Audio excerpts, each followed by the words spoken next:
Alhamdulillah Rabbil Alamin. Salatu wassalamu ala syafil anbiya wal mursalin wa ala alihi wa sahbihi ajma'in. Allahumma anta rabbi la ilaha illa ant, alaika tawakkalt wa anta rabbul arshil azim. Ma syaa Allahu kana wa man lam yasha lam yakun. Wala hawla wala quwwata illa billahil aliyyil azim. A'lamu anna Allah ala kulli syai'in qadir wa anna Allah qad ahata bi kulli syai'in ilma. Allahumma inni a'udzu bika min syarri nafsi wa min syarri kulli dabbatin anta akhidhun bi nasiyatiha inna rabbi ala siratin mustaqim. Pada yang bahagia, fungsi surau, tuan kuasa surau, tuan imam, tuan-tuan dan puan-puan dirahmati Allah Subhanahu wa taala. Alhamdulillah, kita masih lagi berada di dalam bulan Maulidur Rasul, yang mana saya mengambil kesempatan ini insya-Allah untuk menyentuh sedikit sebanyak tentang keputeraan Rasulullah sallallahu alaihi wasallam. Ulama-ulama haraki telah membezakan benda-benda pelik yang berlaku di zaman Rasulullah sallallahu alaihi wasallam, iaitu apa yang disebut sebagai ihrasat dan mu'jizat. Ihrasat ini ialah benda-benda pelik yang berlaku kepada Nabi sebelum Rasulullah SAW dilantik menjadi Rasul, iaitu sebelum umur Nabi berumur 40 tahun. Kemudian selepas Nabi menerima wahyu daripada Allah Subhanahu Wa Taala, maka benda-benda pelik yang berlaku selepas itu yang dinamakan mu'jizat. Ini kita kena faham. Sebab itu dalam buku-buku sirah disebut ketika Rasulullah SAW dilahirkan, hari yang beliau dilahirkan itu 12 Rabiul Awal, itu tahun gajah itu, antara benda pelik yang berlaku ialah api yang telah disembah oleh orang Majusi ribuan tahun tak pernah padam. Malam kelahiran Rasulullah SAW itu, api Majusi itu padam, tuan-tuan. Kemudian begitu juga istana Raja Kisra, Raja Parsi, yang begitu teguh. Bila malam Rasulullah SAW dilahirkan, hari yang dilahirkan Rasulullah SAW, 12 tiang-tiang seri di istana itu runtuh. Runtuh menyebabkan, riwayat mengatakan bahawa 3 suku daripada istana itu runtuh. Kemudian juga ketika mana Rasulullah SAW itu dilahirkan, yang menyambut Nabi ini seorang hamba sahaya yang bernama Thuwaibah Al-Aslamiyah. Thuwaibah Al-Aslamiyah bukan pertama kali dia menyambut seorang bayi yang keluar daripada rahim ibunya, tetapi bila dia menyambut Rasulullah SAW itu, dia mengatakan bahawa peliknya bayi ini, katanya, sebab bila aku letakkan, dia kata dia terus sujud kepada Allah Subhanahu Wa Taala. Kemudian dia lahir dalam keadaan dah berkhatan. Sebab itu kita tengok apabila Halimatus Sa'diyah, yang kita tahu dalam sejarah orang yang menyusukan Nabi Muhammad sallallahu alaihi wasallam, ketika dia bagi tahu suami dia yang besok hari dia nak pergi ambil upah anak-anak bayi-bayi yang baru lahir di Mekah, untuk mengambil upah untuk menyara kehidupan dia. Suami dia bagi tahu Halimatus Sa'diyah, engkau nak bunuh ke bayi tu? Engkau nak bunuh ke bayi ni? Engkau sendiri tahu anak kita yang engkau susu sekarang ini pun tak cukup susunya. Macam mana kalau kau ambil bayi yang baru, katanya, buat tak cukup susu, mati anak orang? Macam mana kita pun dah miskin, duduk di kampung ni. Halimatus Sa'diyah bagi tahu suami dia, bang, betul bang, tetapi takkan abang tak tahu, di kampung Bani Sa'ad ini Dah lebih 4 bulan hujan tak turun. Tanam-tanaman yang abang tanam semua tak tumbuh. Saya seorang yang dulu kita pernah jual, tak boleh nak jual, tak tumbuh. Semuanya layu dan sebagainya sebab tak ada hujan. Cuaca yang begitu panas. Kambing-kambing abang bela, tak ada keluarkan susu. Macam mana nak jual? Tak ada pendapatan. Sedangkan katanya anak kita ramai. Macam mana lah bang katanya, saya terpaksa juga pergi ambil. Itu sajalah nak menampung sedikit sebanyak apa yang kita kekurangan ni. Abang ni pun persilakanlah. Besok tuan-tuan, pagi-pagi lagi, Halimatus Sa'diyah ni pagi-pagi lagi dah pergi bawa keldai dia tu untuk mana tahu dapat awal, maka boleh pilihlah bayi mana yang dia nak. Tahu daripada pakaian orang yang pegang bayi tu pun dah tahu dia orang kaya, orang miskin, di Kaabah, di Mekah ketika itu. Tapi sebab keldai dia pun lemah, kurus kering, maka walaupun dia pergi awal, tapi kedai-kedai yang lain tu daripada kampung-kampung lain potong habis. Lalu Halimatus Sa'diyah bagi tahu, ketika sampai di Mekah tu dia nampaklah 3-4 orang saja ibu yang tinggal daripada puluhan yang ada dari kaut oleh orang lain. Dia pun berjumpa Siti Aminah dan minta supaya diizinkan untuk menyusukan Rasulullah SAW. Siti Aminah pun menyerahkan bayi itu kepada dia. Bila dia serahkan, dia kata Halimatus Sa'diyah, inilah pertama kali aku tengok bayi yang cukup ceria, yang cukup manis, bercahaya. Dan ketika aku pegang Muhammad ini, katanya, bila aku pegang Muhammad ini, aku terasa seolah-olah buah dadaku diisi dengan susu. Rasa alatul, kata Arab ni, alatul, terus rasa susu penuh di buah dadanya tu. Terus dia ambil Rasulullah dan menyusukan sebelah kiri. Rasulullah tak mau sebelah kiri, tuan-tuan. Rasulullah tak mau sebelah kiri, dia susu sebelah kanan. Barulah Rasulullah menyusu. Bila nak balik, dipendekkan cerita, yang tadi dia dah ketinggalan dah. Halimatus Sa'diyah ni dah ketinggalan sebab dia punya keldai itu kurus kering.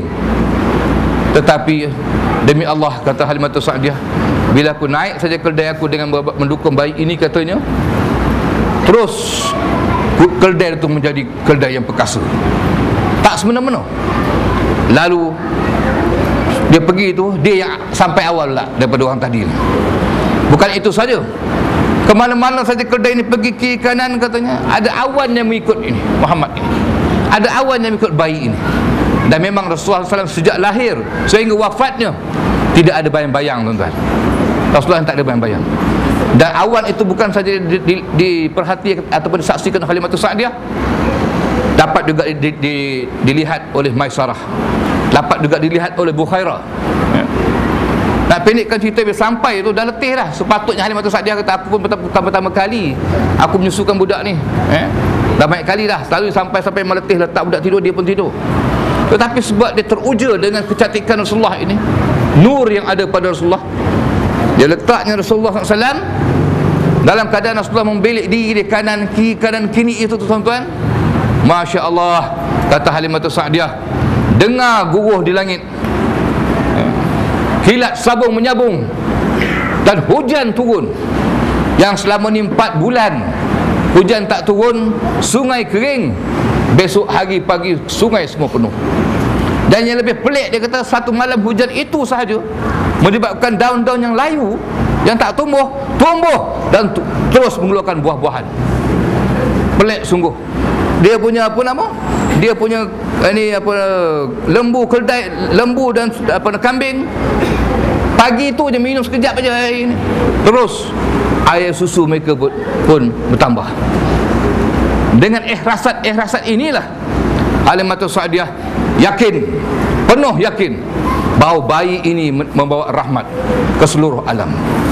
Allah Subhanahu wa taala sebut dalam Quran Karim, wa ma arsalnaka illa rahmatan lil alamin. Tidak aku menghantar engkau wahai Muhammad kepada manusia, kepada alam ini, melainkan engkau ini menjadi rahmat pada seluruh alam. Itu sikit saja cerita tentang ikhlasan. Mukjizat ketika Rasulullah SAW dah dapat menjadi Rasul, ketika dalam perang Badar, tuan-tuan, dalam perang Badar, Uqasyah bin Muhsin, Uqasyah bin Muhassin, orang yang salah seorang daripada 70,000 orang yang Nabi jamin masuk syurga. Ukasyah ni dalam perang Badar dia patah 7 bilah pedang. Saya duduk negeri Arab 7 tahun tuan-tuan, di Mesir. Saya ambil perubatan ni di Mesir. Saya dah pergi seluruh dunia dah, saya dah pergi. South Africa saya pergi. Apa nama yang terbaru, Gaza, Palestin saya pergi. Yang apa nama ni ke Belkot dan sebagainya. Nak ceritanya orang kita ni kalau pergi ke negeri Arab, sama ada Yamannya, sama ada Jordan, Syria, suka orang kita yang orang kata apa yang pandai menyembelih ni akan beli pedang-pedang ataupun pisau-pisau di sana. Kalau di Yaman tu dia panggil jambiyah. Jambiyah ni imam pun pakai, makmum pun pakai, budak primary school pun pakai. Ya. Nak ceritanya bahawa orang Arab ni pandai buat pedang. Pandai buat pedang. Tetapi 7 bilah pedang dia patah dalam perang Badar. Ukasyah bin Muhsin bagi tahu Rasulullah, ya Rasulullah, dalam perang Badar ni aku telah patah 7 bilah pedang aku. Aku nak minta kat orang lain tak boleh, sebab orang lain pun bawa pedang masing-masing. Dan alhamdulillah dah ramai orang Quraisy ni aku bunuh. Rasulullah tengok kiri kanan, Rasulullah kata, ya Ukasyah, engkau ambil pelepah kurma itu dan pergi. Ambil pelepah kurma itu dan lawan. Kalau kita lah agak-agaknya, ya Rasulullah, kau dengar tak boleh cakap ni, 7 bilah pedang habis. Rasulullah kata ambil. Ukasyah bin Muhsin, sebab dia yakin kepada Rasulullah SAW, dia ambilnya pelepah kurma ni dan masuk perang tuan-tuan. Wallahi kata Ukasyah, ketika aku pegang pelepah kurma ni dan aku swing nak pukul, bertukar menjadi sebilah pedang yang hebat, bertukar menjadi sebelah pedang yang putih yang aku pun tak pernah tengok pedang. Dan ketika aku pegang katanya, sampai 7 kali peperangan lepas tu aku tak pernah patah, sehinggalah pedang itu tak patah. Ukasyah bin Muhsin ni syahid di dalam perang Yamamah. Begitu juga Qatadah bin Nu'man. Qatadah bin Nu'man ini tuan-tuan, sahabat Nabi, berperang dalam peperangan ini Uhud. Dipanah matanya oleh orang Quraisy, panah mata. Bila panah mata dia keluarkan balik anak panah ni, mata tu keluar, buta sebelah kanan. Ini darah mengalir. Berjumpa Nabi Muhammad, ya Rasulullah, aku nak perang lagi, aku nak mati syahid. Macam mana aku nak perang sedangkan aku sakit sebenarnya? Depan-depan para sahabat, kata dalam kitab Imam Bukhari, Rasulullah kata, bawa sini, hati ainak, bagi sini mata kamu. Dia bagi mata pada Rasulullah. Rasulullah terus masukkan dalam orbit ini, dalam ini lubang mata ni, orbit, masukkan terus. Nampak balik apa nama Qatadah bin Nu'man ini. Lepas tu dia perang. Habis perang lagi, habis perang lagi, sampai umur dia 80 tahun tuan-tuan. Qatadah kata, bila umur aku 80 tahun, mata aku sebelah kiri dah mula rabun dah, tak nampak. Kita pun tak tahulah, katarak ke apa, kita tak tahu. Tetapi demi Allah, mata yang dimasukkan oleh tangan yang mulia Rasulullah SAW ini bertahan macam aku umur 17 tahun. Kata Qatadah, kalau baik masa dulu dua mata kena kan bagus. Kalau Qatadah kata kau dua mata kena panah kan bagus, aku nampak ni sebelah mata dah tak nampak dah. Kemudian ada budak orang Badawi. Orang Badawi ni memang tak ada bahasa, tak ada adab. Dia tanya orang, mana Muhammad? Mana Muhammad? Orang kata tu Muhammad. Dia pergi jumpa, oi, engkau Muhammad ke? Tak cakap sabah al-khair ke, sabah an-nur ke, selamat pagi, selamat, tak ada. Salam, mana belum masuk Islam lagi. Rasulullah kata, insya-Allah aku Muhammad. Oi, kalau engkau Muhammad, engkau kata engkau Rasulullah. InsyaAllah aku Rasulullah. Apa bukti? Apa bukti yang kau ni Muhammad? Rasulullah, apa bukti? Sahabat-sahabat yang dengar tepi tu, oi, kalau kepancung mampus. Sayyidina Umar kata, ish, kurang ajarnya Badawi ni. Tapi sebab Rasulullah SAW ini, Islam ni bukan untuk orang pandai aja, bukan untuk orang Arab saja, bukan untuk orang Melayu Banjar saja. Semalam saya berceramah di Parit 8 sahabat bernam, saya kata bukan untuk Banjar dengan orang Jawa saja. Islam is for all. Islam untuk semua bangsa, orang yang semua kategori manusia. Lalu Rasulullah kata, kalau kau nak tahu aku Rasulullah, Rasulullah tengok tepi-tepi, Rasulullah nampak satu pokok. Rasulullah kata, kau bagi tahu pokok tu, ya Muhammad nak jumpa dia, so pokok datang sini. Kalau kita lah, apa benda ni, apa barang? Tapi sebab Badawi ni ikut, Dia pergi kat pokok tu, wahai pokok, ini Rasulullah nak jumpa kau. Lompat Badawi itu takut, sebab pokok itu bergerak kiri kanan, kiri kanan. Ini dalam Sahih Muslim, kita tengok keluarkan akar-akar dia, keluar kiri kanan, kiri kanan. Dia jalan depan jumpa Rasulullah, tunduk pada Rasulullah, Assalamualaikum ya Nabiullah. Semua para sahabat dengar, Badawi itu pun dengar. Rasulullah kata, Waalaikumsalam ya sajarah, irji' ila makanika. Balik ke tempat kamu. Dia balik. Yang Badawi ni ikut, tengok. Dah lepas tu dia lagi jumpa Rasulullah, dia sujud depan Rasulullah SAW. Rasulullah kata, jangan sujud. Allah melarang manusia sujud kepada manusia. Manusia hanya sujud kepada Allah Subhanahu Wa Taala. Kalau begitu wahai Muhammad, macam mana aku nak masuk Islam? Ulurkan tangan kau, kata Rasulullah. Rasulullah pun mengucap, dia pun mengucap. Lepas tu tuan-tuan, tak sampai sebulan, datang lagi pula Badawi lain pula. Ini daripada Yaman. Datang bawa Dhab, ibu Dhab. Bawa ni apa nama dia panggil, padang pasir ni biawak ni, Dhab nama dia. Dia kata, Muhammad, kalau Dhab yang aku dah bela lebih daripada 10 tahun ni mengucap, aku mengucap. Sebab aku sayang Dhab ni, ibu Dhab. Saya duduk Mesir, saya tahulah ibu Dhab ni pada orang jual minyak Dhab cukup sayang, jaga betul. Ibu Dhab ni cukup jaga saya. Dia kata kalau datang kesayangan aku ni yang bawa makanan yang sebab dia ada rezeki bagi aku, kalau dia mengucap, aku mengucap. Muhammad kata, ya Dhab, mengucaplah engkau. Dhab tu mengucap dengan suara yang keras, asyhadu an la ilaha illallah wa asyhadu anna Muhammadar Rasulullah. Sebab Dhab dia mengucap, dia pun mengucap. Saya nak bagi tahu tuan-tuan, saya nak bagi tahu tuan-tuan dan puan-puan, kita ni, yang dia orang semua yang bawa Dhab, yang tengok ini apa nama pokok, semua tu bila yakin berjuang di jalan Allah Subhanahu Wa Taala hingga semuanya mati syahid. Kita ni dah yakin belum dengan Islam ni? Kita ni dah yakin ke belum dengan perjuangan Islam ni? Dah yakin ke belum dengan ulama-ulama ini? Ataupun masih ada keraguan? Masih kata saya tak boleh, doktor lah berjuang, saya tak boleh, saya tak berani ya. Tuan-tuan, kita insya-Allah tidak akan dihukum, tidak akan diseksa oleh Allah Subhanahu Wa Taala just because you have a diabetes mellitus. Tuan-tuan ada kencing manis, tuan-tuan tidak akan mati, tak akan malaikat tak pukul kau, celaka kau kencing manis, tak ada. Kamu ada darah tinggi, mati, sakit jantung, mati. Malaikat tak akan pukul kita. Tak akan pukul kita, sebab kau doktor suruh makan ubat kau tak makan, kau pukul kau kencing manis, darah tinggi, mati. No.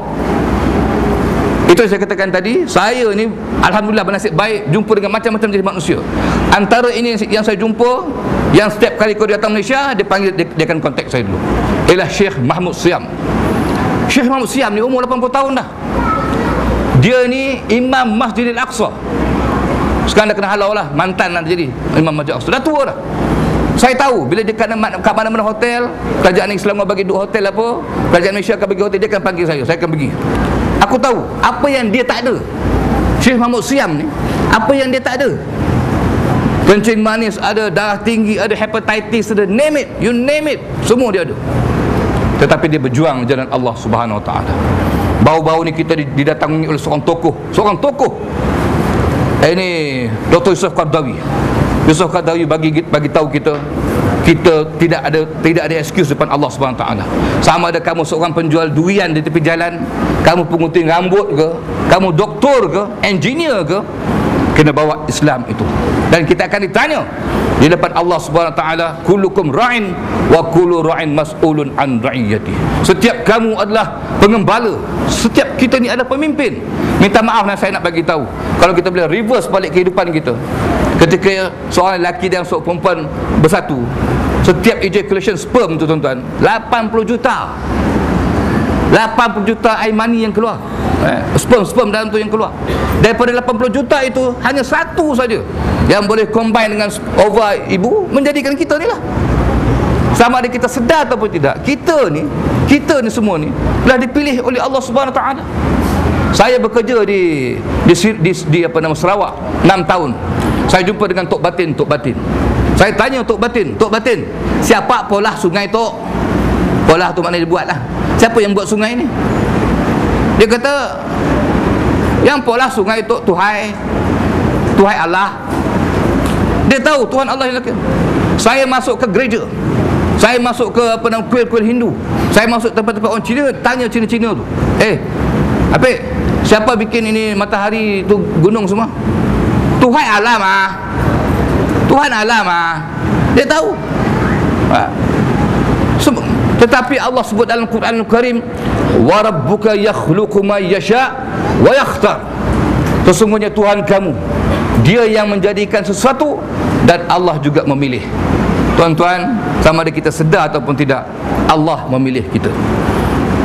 Dalam Quran Allah sebut, di dalam surah Al-Hujurat, Allah menyebut, innamal mu'minuna alladhina amanu billah wa rasulihi thumma lam yartabu wajhadu bi amwalihim wa anfusihim.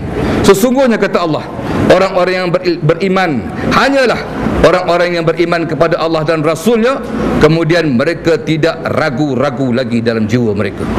Tak ragu-ragu lagi. Sebab tu hari ini dibagi saya ni topik Islam dan perubahan. Mana mungkin kita nak buat perubahan kalau kita tidak yakin kepada Allah Subhanahu Wa Taala. Dulu kerajaan tanam apa ni, tebu, tanam apa nama tu, getah. Ketika kerajaan nak tukar, nak suruh orang tukar kelapa sawit, dia bagi keyakinan dulu. Dulu orang tak yakin betul kelapa sawit ni boleh datangkan yang lumayan.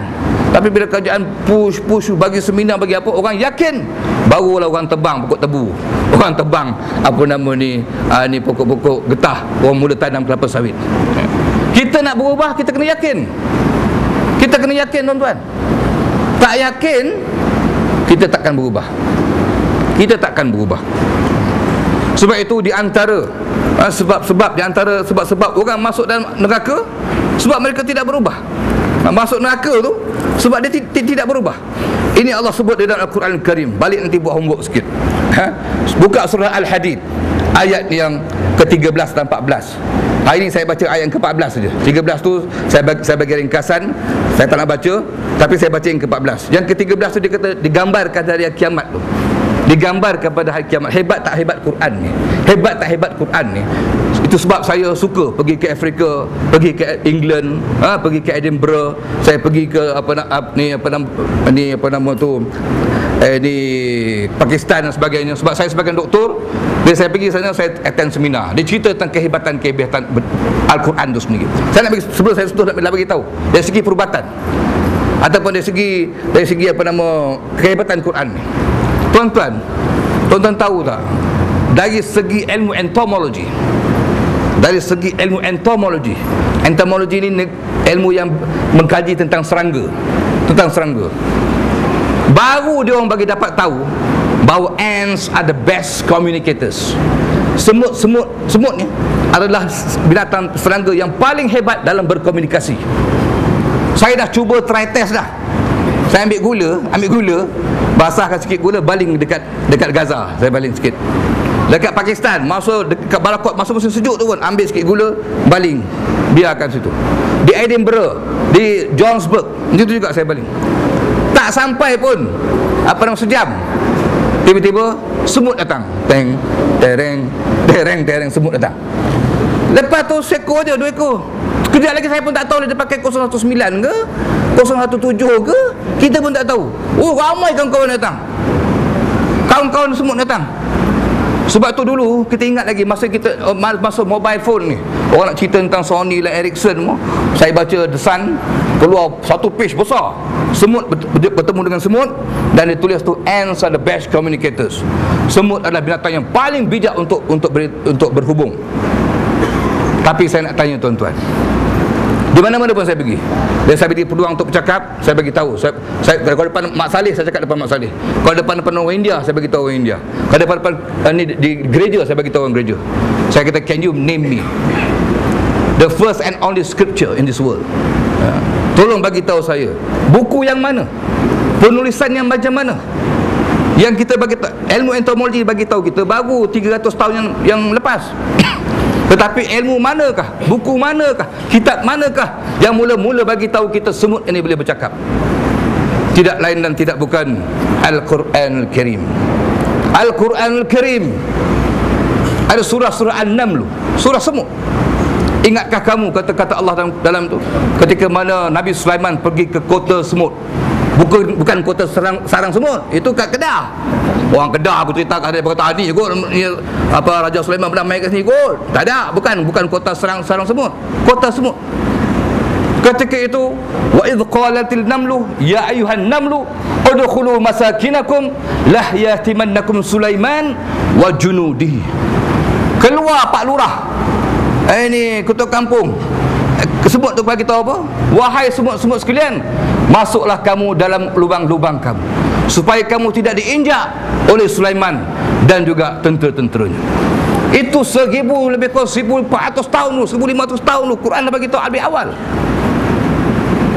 Maknanya buku yang pertama cerita yang semut boleh cakap dalam Quran, tapi Arab tak tahu. Abu Lahab tak tahu, Abu Jahal tak tahu, para sahabat pun tak tahu, terima je. Tapi kehebatan Quran ni lepas tu orang dapat jumpa kehebatan. Betul. Saya masuk ke dalam ini apa nama Gaza ni bersama-sama dengan Dr. Muzaffar. Kenal Dr. Muzaffar? Angkasawan negara. Dia angkasawan. Dia doktor, dia juga angkasawan. Dia tengok hospital. Saya tanya dia, betul tak saya kata di langit tu ada pintu-pintu? Betul dia kata. Dulu kita ingat, kalau ikut saya lah, buat apa kita pergi hantar orang pergi angkasawan, pergi berjuta duit habis. Kita buatlah satu kat Seri Perantau ni, pemancar pergi ke langit kan senang. Buatlah macam 600,000 ke, buat kan siapa naik anak. Hari ni imam naik, besok dia tunggu naiklah satu je pergi kamu kah? Kan? Rupa-rupanya tak boleh. Naik kat Meru pun tak boleh sebab sampai dia tak boleh tembus. Rupanya dekat langit ni ada pintu. Tak boleh tembus. Dia akan balik. Yang boleh tembus ialah dekat tempat-tempat yang Allah pilih dekat dunia ni. Ya. Itu pun baru orang tahu. Baru 200 tahun orang astronomer kaji baru tahu tak boleh. Rupanya dekat langit ni ada pintu. Ada pintu. Kita buka Quran tuan-tuan. Allah dah sebut dah. Wa futihatis sama'u fakanat abwaba. Wa futihatis sama' fakanat abwaba. Kami membuka langit ini seolah-olah langit ini ada pintu, kata Allah. Abwaba tu pintu-pintu. Kalau albab satu, Ahmad pintu. Itu satu pintu. Kalau banyak abwaba. Ya. Abwaba. Sebab tu saya balik pada ayat ini. Ayat ini menceritakan apa yang berlaku di hari akhirat. Dan kita kena yakin benda ni berlaku. Ketika mana bila kita di hari akhirat tu gelap gelita. Kemudian ada di antara kita insya-Allah taala, ada di antara kita ni Allah bagi dia punya lampu depan, macam lampu spotlight yang kita bawa setiap malam tadi. Punya terang. Nak pergi lintas sirat tu. Senang insya-Allah. Sirat tu pun lebar. Ada juga kita nak pergi sikit macam lampu kejap ada, kejap tak ada, kejap ada. Macam orang makan biskut lah, sekejap ada, sekejap tak ada. Ada juga orang yang gelap terus. Sehingga adakan pintu datang, gelap terus. Saya nak baca sini dialog antara orang yang tak ada lampu, yang confirm jatuh. Dah lah gelap. Titian pula kecil, dah confirm jatuh. Dengan orang yang Allah bagi lampu seluas-luasnya. Allah sebut dalam Quran Karim, yunadunahum alam nakum ma'akum. Orang yang gelap ni, dia kata, oi, kenapa kau terang? Kenapa aku gelap? Bukankah kita dulu sama-sama di dunia? Kita sama-sama semayang belakang imam. Kita sama-sama tawaf. Dia pun di Mekah ketika ambil umrah, ambil haji. Kan kita sama-sama. Kan kita sama-sama berpuasa. Kan kita sama-sama baca Quran. Alam nakum ma'akum. Bukankah kami bersama-sama kamu? Qalu, orang yang ada lampu ni, orang beriman yang ada lampu kata, qalu, bala, betul. Walakinnakum fatantum anfusakum wa tarabbastum wartabtum wa gharatkumul amani hatta ja'a amrullah wa gharrakum billahil gharur. Betul, kita sama-sama sekampung pun. Pergi warung order teh tarik sama. Kalau Jawa tu makan tempe, kau makan dua, aku makan dua tempe juga. Sama. Pergi haji sama, duduk bilik sama. Tetapi bukankah kami dahulu bersama kamu? Betul, mereka menjawab. Benar. Tetapi bezanya kami dengan kamu, kamu ini mencelakakan diri kamu dan menunggu kehancuran kami. Dan kamu ragu-ragu. Ini Kamu ragu-ragu. Ulama ni boleh ke merintah? Ulama ni boleh ke buat ni? Ulama ni boleh ke buat tu? Ragu-ragu.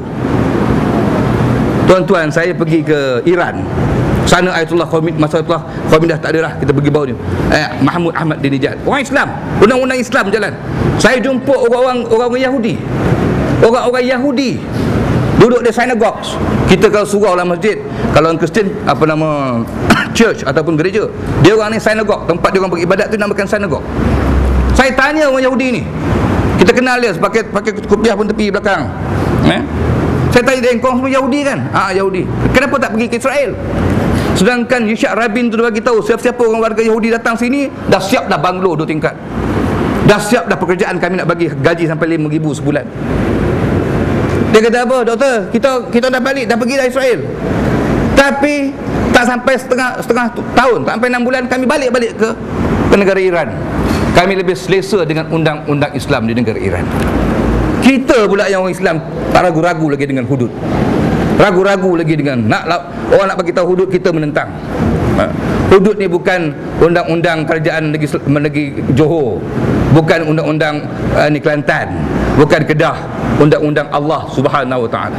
Sebab tak buat hudud inilah minggu lepas keluar dalam berita harian semua keluar. Bila dia bagi tahu JPN, Jabatan Pendaftaran Negara, bagi tahu di Malaysia ini daripada tahun 2000 hingga tahun 2008 anak tidak berdaftar. Tahu anak tidak berdaftar? Bukan anak berdaftar, anak tidak staraf. Tahu anak tidak staraf Anak zina, anak luar nikah di Malaysia ini figurnya ialah 257,000 bayi. Itu yang berdaftar. Yang tak berdaftar, kalau ikut statistik, selalu 2 kali ganda daripada tu. Yang buang anak dalam sungai, yang bagi anak-anak ni digigit semut dan mati, yang buang tong sampah. Yang dekat tepi tangga sekolah pun ada. Yang buat kerja tu budak darjah 6 dengan budak darjah 2. Tuan-tuan, ini rekod. 257,000. Saya kalkulate 257 tu 8 tahun. Setahun berapa? Sebulan berapa? Seminggu berapa? Sehari di Malaysia ni, setiap hari ada 89 anak-anak luar nikah. Makna setiap hari, katakanlah 90 lah, setiap hari ada 180 anak-anak, majoritinya 97% anak-anak orang Islam. Ini dia. Saya jumpa dengan ketua polis trafik. Dia bisik kat saya dalam seminar baru ni. Dia kata, doktor, saya duk tangkap orang-orang merempit ni, budak-budak merempit ni. Setakat inilah tangkap dah 3 tahun dah. Seorang pun tak ada orang Cina. Apa nak jadi, tuan-tuan? Sebab itu kita perlu berubah. Saya kadang-kadang minta maaf, saya duduk Meru, kadang-kadang subuh pergi semayang, kadang-kadang bapak dia pakai serban lah apa semua. Anak kat belakang tu pakai skirt tak tutup aurat pun. Ada rambut tu sebelah. Kita pun tak tahu ni orang Jepun ke orang Jawa Meru ni. Dengan kuning sebelah apa sebelah. Saya kesian kat bapak dia tu. Sebab tu Rasulullah SAW, Nabi ni, Sayyidina Abu Bakar kata apa? Sayyidina Abu Bakar ni orang suka berjalan, suka berniaga. Dia kata, aku pergi Yaman, aku pergi Jordan, Syria, Mesir, Mekah, aku sentiasa cari orang baik-baik dan aku bergaul dengan mereka. Kata Sayyidina Abu Bakar. Tetapi wahai Muhammad, aku tak pernah tengok orang sebaik engkau. Tak pernah jumpa orang. Siapa yang mendidik engkau? Nak kata bapak dia mendidik, bapak dia meninggal lah sebelum dia lahir. Nak kata ibu dia mendidik, 6 tahun ibu dia pula meninggal. Nak kata datuk dia pegang, bila dia 2 tahun datuk dia meninggal. Nak kata Abu Talib yang mendidik Rasulullah, tidak. Abu Talib pun tak perlu agama Islam. Rasulullah senyum. Rasulullah kata, adabani rabbi fa ahsana ta'dibi. Yang mendidik aku ialah Allah, dan itulah sebaik-baik pendidikan. Kalau kita buka surah Luqman, banyak lebih daripada 8 ayat menceritakan tentang nasihat Luqman kepada anaknya. Tetapi ayat yang pertama yang ditekankan oleh dalam Quran, wa idh qala Luqmanu li ibnihi wa huwa ya'idhuhu ya bunayya la tusyrik billah inna syirk la zulmun azim. Tanam akidah. Ya, ini yang kadang-kadang saya minta maaf, Saya rasa di mana-mana pun kadang-kadang ada usrah, ada ceramah, bawa lah ustaz-ustaz hebat Pak Harundin ke apa, kadang-kadang orang kita ni kadang-kadang dia datang seorang. Bini tak bawa. Tolong. Kata Ustaz Ambali ni guru agama memang terkenal di Selangor. Dia kata apa? Kita kadang-kadang kita kena pandai jadi pencuri. Bukan maling, pencuri. Sama tu. Pencuri apa? Pencuri waktu. Takkanlah 24 jam ni tak boleh bawa isteri ke anak, bawa anak. Kalau di Masjid Meru tu tuan-tuan, Masya-Allah. Budak-budak lari-lari tak apa. Ada orang kata, doktor saya bukan tak boleh bawa anak, tapi saya bawa anak saya kadang-kadang tidur tu. Tak apa, nak kau tidur pun tak apa. Tapi lebih daripada masa anak dia elok, dia pula tidur. Aku tengok, aku jumpa orang tu, alam kau yang tidur kan. Lepas tu kita cuba tuan-tuan, saya nak bagi tahu. Walaupun saya cakap tentang Islam apa semua, tapi saya tak, kadang-kadang tak bercerita pada anak dan isteri saya, dia tak pernah dengar. Tapi kalau ustaz cakap, dia dengar. Macam orang datang klinik saya lah. Tolong Encik Rahmat serial masuk, anak dia masuk dulu. Doktor, bagi tahu bapak saya jangan minum 7up. Dia kata kecil manis, jangan minum 7up. Kau cakap lah, tak boleh, saya tak dengar. Semua anak cakap dah, anak adik-beradik 9 orang cakap tak dengar. Ya ke? Ya. Dia datang duduk. Dia kata, Wak, lepas ni jangan minum 7up. Okey. Tak boleh pula. Sebab aku yang cakap, doktor yang cakap, dia dengar cakap doktor. Macam juga Imam Abu Hanifah. Imam Abu Hanifah ni ulama terkenal, tersohor seluruh dunia, boleh keluarkan fatwa. Imam Abu Hanifah, siapa tak kenal, salah seorang mazhab kita. Ibu dia tanya Imam Abu Hanifah, Imam Abu Hanifah, siapa yang mengajar kat Masjid Basrah? Bawa aku nak tanya 3 soalan. Ibu nak tahu soalan apa? Ni dia 3 soalan bagi. Ni jawapan ibu. Ibu dia dengar, dah habis dah. Aku bukan nak dengar pada engkau, aku nak dengar pada tok guru yang mengajar dulu. Pergi bawa. Masjid Basrah ni besar tuan-tuan, besar. Bila Imam Abu Hanifah masuk je, imam tengah bagi kuliah ni, Allah Pak, guru aku bangun dia. Imam Abu Hanifah, sila duduk ke kursi ni. Tidak, Imam Hanifah, aku bawa mak aku. Kenapa pula tuan? Mak aku nak tanya kau soalan. Soalan tuan? Tuan dah boleh jawab, tak apa, mak aku nak dengar. Bagi soalan, jawab lah. Makcik, apa yang jawapan saya tu saya ambil pada mak makcik. Tak apalah, dia kata, aku marem tau. Puas hati lah, jauh cakap. Marem, aku dah marem dah dengar. Imam ni kata tak apa, terima kasih. Begitu juga kita kena bawa anak kita, bawa isteri kita. Kalau boleh jiran kita tak pernah pergi pun bawa. Tuan-tuan, bila saya bisik kepada Dr. Muhammad Osman Muhammadi yang memang terkenal juga di Malaysia ni, saya kata kat dia, alhamdulillah doktor, di Meru tu saya dah Islamkan setakat ini 32 orang. Orang India, China, Nepal dan sebagainya. Dia terkejut. Dia kata, doktor tahu apa dia? Rasulullah bagi tahu Muaz bin Jabal. Kenapa ni doktor? Dia pun doktor lah, Dr. Osman Muhammadi, dia doktor agama lah. Dia kata Rasulullah bagi tahu Muaz bin Jabal seketika dihantar ke Yaman. Dia kata, wahai Muaz, kalau kau boleh tarik seorang saja orang masuk Islam ataupun kenal Islam dan beribadat, kenal Islam dan beramal dengannya, adalah lebih baik daripada seluruh dunia dan isinya. Ya ke? Saya kata, padahal aku dah tahu dah, tapi aku nak hormat dia. Ya Dr. Osman, terima kasih. Tapi dia bagi tahu dekat saya, tapi jangan bagi tahu orang Kristian yang bagi tahu. Takut nanti dia adakan pula sekatan-sekatan dan sebagainya. Tapi alhamdulillah, lembaga zakat Selangor mainkan peran cukup baik. Semua ni kita serah pada lembaga zakat Selangor, dia hantar pergi mana, dia bayar duit dia orang sewa apa semua. Alhamdulillah. Ya, alhamdulillah. Sebab itu saya balik pada perkataan, kita kena berubah tuan-tuan. Jangan lepas-lepas lah. Jangan lepas-lepas lah. Saya pun banyak dosa, tapi kita dah tahu yang benar ni ikut. Sebab tu Quran ni, hebatnya Quran ni. Dulu mula-mula saya pergi Mesir, saya dengar bila kita nak pergi ni lah, bila kita nak pergi nak pergi pusing tawaf, kita nak dia katakan apa, labbaik Allahumma labbaik tu, kita nak labbaik. Antara doa yang dibaca, antara doa labbaik Allahumma labbaik, labbaik Allahumma labbaik tu, antara doa dia berkata Allahumma inna ani hajran mabrura wa sa'yan mashkura wa dhaba maghfura wa tijaratan lan tabur. Wa tijaratan lan tabur itu perniagaan yang tidak akan rugi. Saya pening masa tu. Kenapa pula perjalanan? Aku kan berniaga, aku student. Ada orang kerja mungkin berkebun je, ada orang gali kubur. Kita bukan berniaga. Kenapa berniaga? Rupa-rupanya kita balik baca, baru ulama-ulama bagi tahu kita kehidupan kita ini adalah berniaga. Ada yang untung dan ada yang rugi. Cuma Allah lebih adil kepada kita. Allah bukan saja tunjuk kepada kita jalan-jalan nak pergi ke syurga, Allah juga tunjuk jalan-jalan nak pergi ke neraka, supaya kita tidak termasuk jalan-jalan itu. Allah tunjuk perangai-perangai orang baik, Allah tunjuk perangai-perangai orang jahat. Sebab tu Allah kata alam naj'al lahu ainain wa lisanan wa syafatain wa hadainahu najdain. Aku dah bagi kamu pemikiran, dah bagi kamu dua mata, dan aku dah bagi tunjuk kepada kamu dua jalan. Yang kau gatal nak ikut orang satu lagi ni kenapa? Dah tahu dia juga semua perasuah, perompak tanah manusia, nak ikut juga, tersilalah. Jangan salahkan orang lain, melainkan kita salahkan diri kita. Besok bila Allah heret kita semua masuk neraka Allah, wa'iyadzubillah min dzalik. Dan lepas tu itu saya katakan tadi, Allah dah bagi dah ikhlasat, Allah dah bagi dah petunjuk. Takkan kita nak tunggu cicak ni mengucap baru kita yakin? Takkan kot. Takkan nak pergi ke pokok kita tanya pokok keluar sekejap baru kita yakin. Sepatutnya tuan-tuan, umur kita ni bukan dah saya minta maaf kata bukan subuh tadi ada orang meninggal di Meru.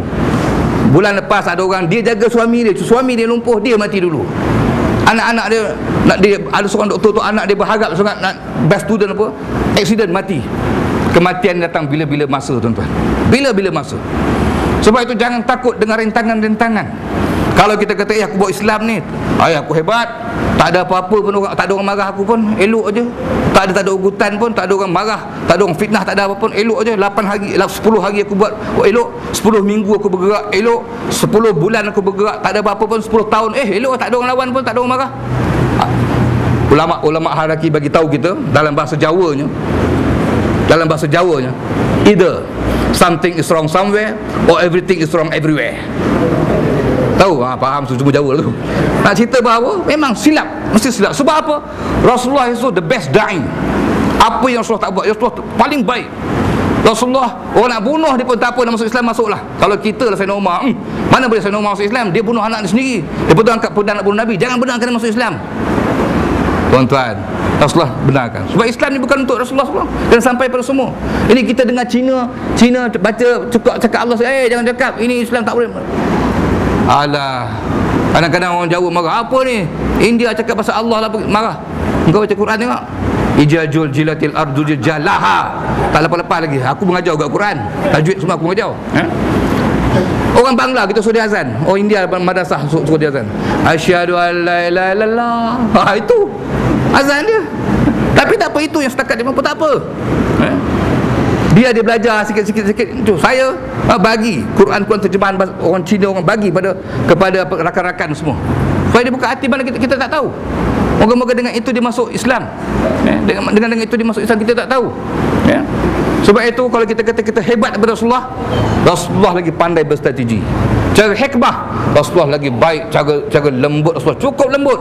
Itu pun dalam Quran Allah kata apa? Wa idh yamkuru bikal ladzina kafaru. Ingatlah Muhammad, ketika kamu berdakwah untuk menyampaikan Islam, apa yang dibuat oleh orang-orang kafir terhadap kamu, apa yang mereka merancang kepada kamu. Allah sebut apa? Liyusbituka au yaqtuluka au yakhrujuka wa yamkuruna wa yamkarullah wallahu khairul makirin.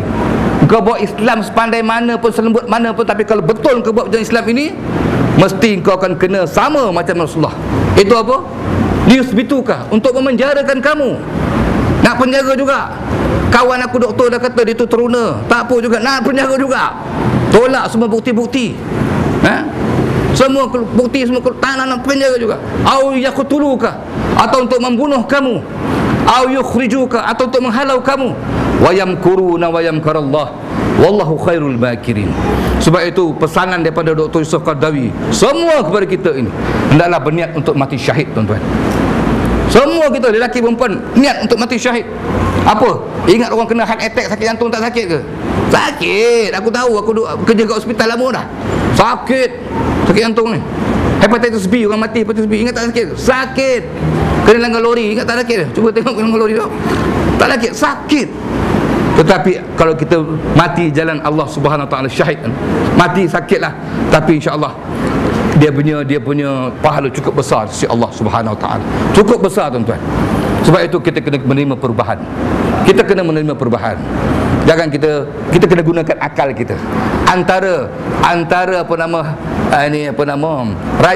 rentihan-rentihan antara kesalahan-kesalahan orang-orang ini masuk di api, dimasukkan api neraka besok ialah apa? Wa qalu law kunna nasma'u aw naqilu ma kunna fi ashabis sa'ir. Kalaulah kami di dunia kami dengar teguran-teguran ulama, kami dengar menggunakan pemikiran kami buka dengar tengok ini orang betul, ini orang tak betul, kami ikut. Ini orang yang tutup aurat semua elok, ini bukan isteri dia pun tak tutup aurat, contoh, nak ikut juga. Tuan-tuan, kalau kami dengar dan gunakan akal kami, tak sampai kami kepada neraka jahanam ini. Tapi sebab kita tak pakai akal kita, kita tak pakai akal kita. Sebagai penutup saya nak bagi tahu, saya berhenti sebelum 1 jam lagi insya-Allah. Saya nak bagi tahu bahawa pernah sekali tu Sayyidina Umar dia pusing tawaf Kaabah pukul lebih kurang 3-4 pagi. Masuk tu gelap.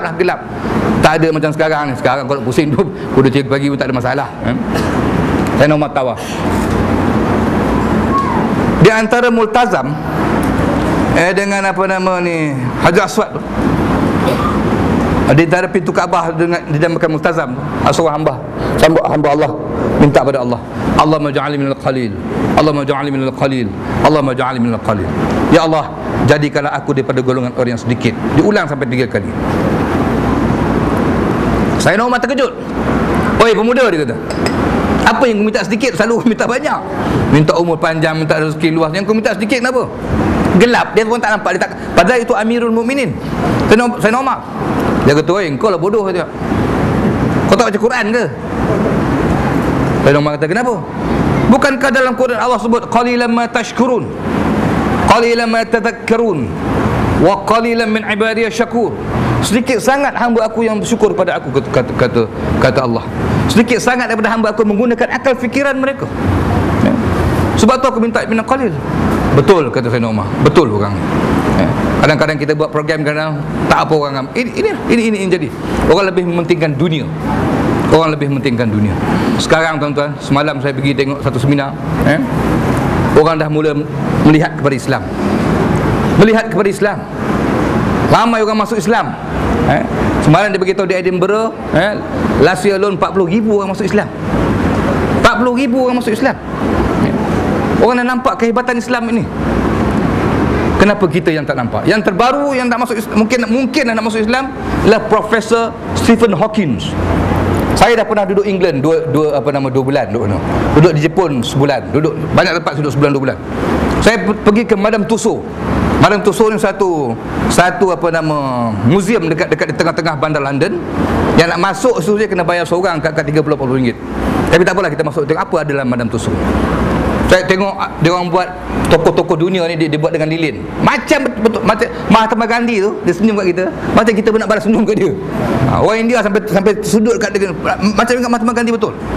Orang yang dah mati pun. Tetapi nak cerita, ada satu ini patung Stephen Hawking. Stephen Hawking belum mati. Orangnya lumpuh. Duduk atas wheelchair dia, kursi roda je, lumpuh. Tapi tepi tu dia ada komputer. Malaysia pernah panggil dia 2 kali. Dia ambil doktorate, sampai 3 doktorate ada, 3 PhD ada. Orang yang bijak. England cukup sanjung dia. Yang terbaru, apa yang disebut oleh mufti kita sendiri dalam ni bagi tahu, yang terbaru, Stephen Hawking ni, dia kaji tentang alam ini. Dan dia mengatakan bahawa memang betul alam ni dulu tak ada, kemudian ada. Kita pun tahu semua. Islam pun bagi tahu itu alam dulu tak ada, Allah jadikan. Tapi dia kata ikut pemikiran dia, ikut kajian dia, alam ini, the creator must be free of space and time. Yang menjadikan alam ini, pencipta alam ini, mestilah bebas daripada tarikh dan juga masa. Maknanya dia bagi tahu pencipta alam ini mestilah orang yang tidak satu zat yang tidak ada tarikh lahir, dia kata. Lalu dia kaji semua agama Kristian ada tarikh lahir dia. Jesus Christ 25 Disember. Kaji semua Tuhan-Tuhan lain, semua ada tarikh lahir dia. Dia kata Allah tidak ada tarikh lahir. Setakat ini dia kata Islam tu yang benar. Kata Stephen Hawking, tuan-tuan. Dia keluarkan dalam dia punya blog. Lepas tu dia kaji Kaabah. Kaabah tu dia kena tengok pada atas. Kenapa orang pusing ikut lawan jam? Kan? Kita pergi buat umrah, kan kita pusing lawan jam. Ke ada Sri perantau ikut jam? Semua ikut lawan jam. Dia kata kenapa tak ikut jam? Kenapa pula tujuh pusingan? Why not 8? Why not 6? Why not 5? Kenapa orang OKU jalan teruk pun Rasulullah kata terus jalan 7 juga. Walaupun dia kena angkat tapi kena 7. Tak boleh 6, tak boleh 2,5, tak boleh. Dia kaji, rupa-rupa dia kata patutlah 7, dia kata, sebab langit ini adalah 7 lapisan, dia kata. Yang kedua dia kata kajilah mana-mana cakarullah di langit ni, bulan ke matahari, apa saja, planet-planet ni kaji, semuanya pusing anti-clockwise, terbalik jam, Masya Allah. Dan terbaru keluar, dia kaji pula Hajar Aswad. Dia kata kenapa batu hitam ni duduk sini? Kenapa batu hitam? Dia kaji dalam Islam. Orang kita katanya apa Hajar Aswad, kita tak tahu. Sayyidina Umar pun tak tahu. Sayyidina Umar kata, aku kalau Rasulullah tak cium aku pun tak cium kau. Dia cium tu sebab Rasulullah cium.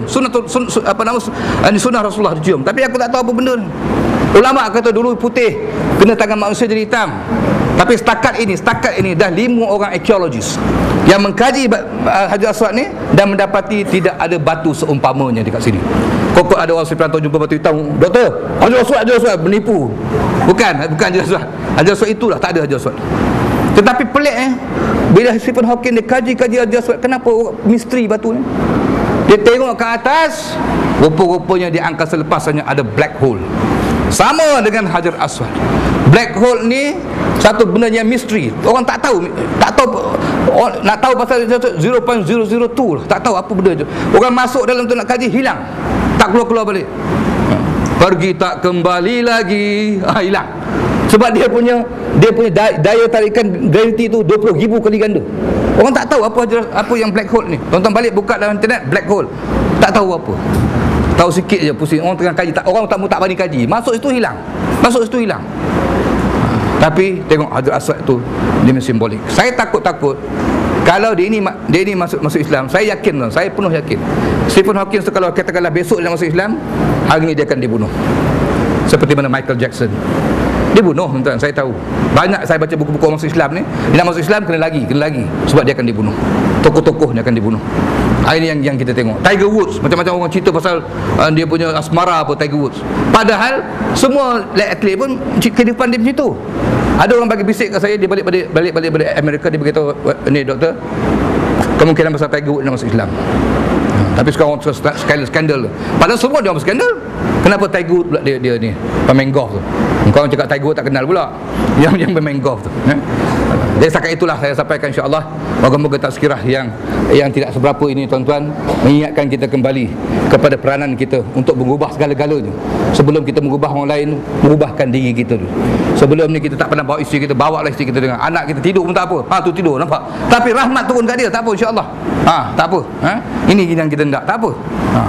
Jadi kita bawalah jiran-jiran kita, bagi tahu dia depan dia kena tertarik lah, tak apa. 5 kali kau ajak dia tak nak, kali ke-6 dia tak apa.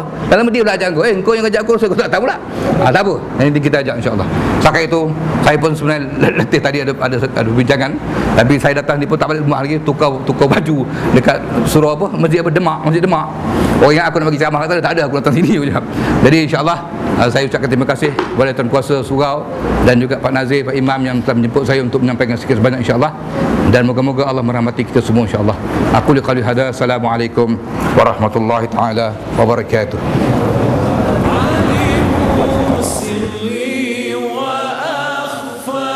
مستجيب الدعوات ربي